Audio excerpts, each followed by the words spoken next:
Okay, let's dive right into this explainer. Today, we're building a totally overpowered mathematical toolbox, one that's going to move you way beyond tedious manual counting.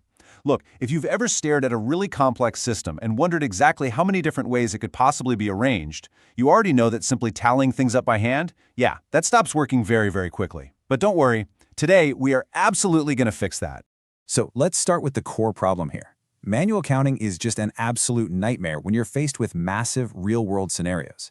Imagine trying to calculate computer memory capacities by hand, or trying to figure out all the legal configurations in that classic Towers of Hanoi puzzle. If you've got n rings and each one has 3 possible poles, you're suddenly looking at 3 to the power of n configurations. There is literally no way you can just count those one by one. And, the exact same issue applies to probability too. Like how many poker hands actually form full houses compared to flushes, or how many different ways can 10 coin tosses end up with exactly 4 heads. To solve these seemingly impossible questions without spending an entire lifetime enumerating every single outcome, we really need to acquire some highly specialized cognitive tools. So, here is our roadmap for today's explainer. 1. The basics of counting. 2. Permutations and combinations. 3. Pascal's Triangle and Identities.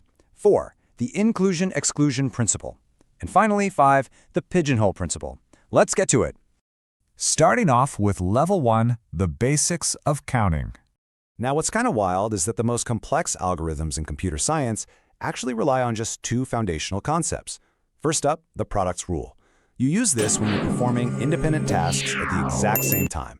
Basically, if you want to accomplish task A and task B, you just multiply their possibilities together. Pretty straightforward, right? Then we have the sum rule. This is for when you're choosing one distinct path or another, meaning you add them up. Think of it like booking a flight from Lagos to Brisbane. If you can lay over in Istanbul or Dubai, and let's say there are 5 flights through Istanbul and 3 through Dubai, you simply add 5 plus 3 to get 8 possible flight options. Let's actually put the product rule to the test with a classic chess problem. Imagine a standard 8x8 chessboard. We want to place a rook down and then place a pawn somewhere so the rook doesn't threaten it. Now, the rook can go anywhere initially, giving it 64 possible squares. But as soon as it's placed, it takes up 1 physical spot and threatens 14 others. That's 7 in its row and 7 in its column. So a total of 15 squares are suddenly totally off limits. If we just subtract that 15 from 64, it leaves us with exactly 49 safe squares for our pawn. So, here is the crucial point. By simply multiplying those 64 initial choices for the rook by the 49 safe choices for the pawn, we instantly find the exact number of safe configurations for the entire board. That's 3,136. And the best part? We figured all of that out without having to test a single physical square on an actual board. Moving right along to Level 2, permutations and combinations. Okay, let's see how all of this builds when we start selecting groups of items from a much larger set. The entire difference between permutations and combinations really just boils down to one simple question. Does the order matter? Think about it. If you deal 3 cards to Alice, Bob, and Kathy, who gets the ace absolutely matters, right? That is an ordered selection. We call that a permutation. But if you deal all 3 of those cards just to Alice, it really doesn't matter which one she got first. She still holds the exact same hand. That is a combination. And to calculate a combination, all you do is take your permutations and divide them to strip away all those duplicate, reordered groupings. Let's look at how powerful this gets in practice by actually calculating the odds of getting a full house in poker. We can break this whole thing down into 4 really logical combination steps. Step 1. Pick a denomination for your 3 of a kind, say kings. You've got 13 choices there. Step 2. You need 3 of the 4 available suits for that denomination, which is a combination that leaves you with 4 choices. Step 3. Pick a totally different denomination for your pair. Since you already used one, you have 12 choices left. And finally, Step 4. Pick 2 of the 4 suits for that pair, which gives you exactly 6 choices. By breaking a standard deck down like this, we literally turn a daunting statistical nightmare into super simple multiplication. 13 times 4 times 12 times 6. And boom! Just like that, we have mathematically proven that there are exactly 3,744 possible full houses in a standard game of poker. There's absolutely no guessing involved here, just pure, airtight logic. All right, let's step it up to Level 3, Pascal's Triangle and Identities. So as we get into this level, I want you to think of combinatorial identities as basically mathematical cheat codes. They let you completely bypass boring brute force algebra. Just look at Pascal's triangle. Notice how every single entry is just the sum of the two numbers sitting directly above it. Like 1 plus 2 gives you 3, 3 plus 3 gives you 6, and it just keeps going. It creates this absolutely beautiful recursive pattern of binomial coefficients. But the true magic happens when you apply this to the binomial theorem. Seriously, if you ever need to expand an equation like x plus y to the power of 4, please do not manually multiply all those brackets out. You literally just grab the row for 4 from Pascal's triangle, which we know is 1, 4, 6, 4, 1. You drop those in as your coefficients, and then you just decrease the power of x going left to right while simultaneously increasing the power of y. And just like that, your incredibly complex algebra is completely done in seconds. Moving on to level 4, the Inclusion-Exclusion Principle. Okay, this is where things get a little bit tricky, because sometimes the options we're counting actually overlap with each other.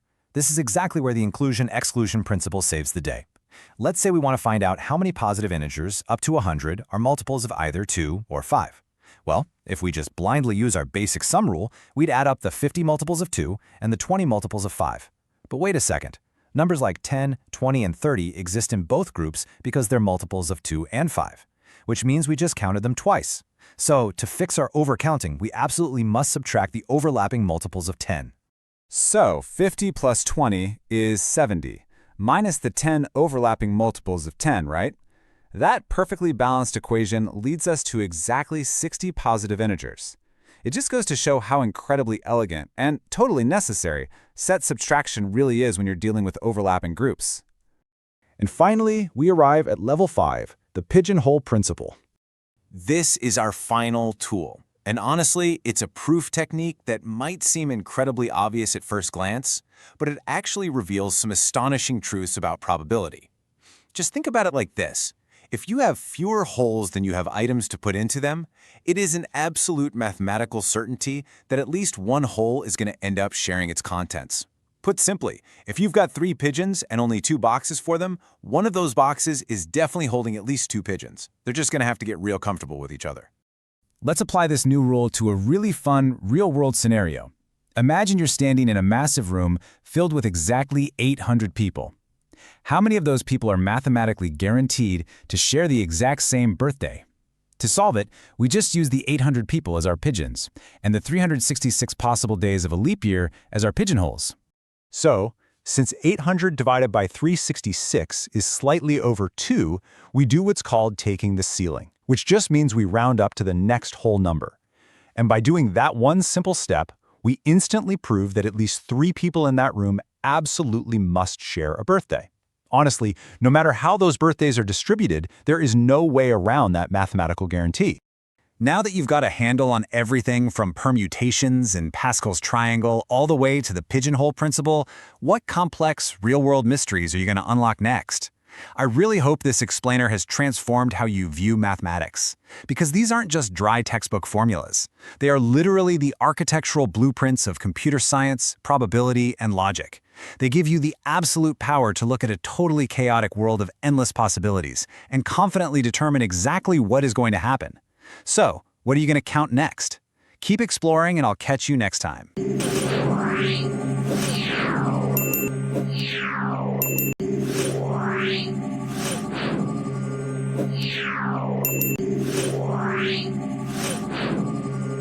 Yeah.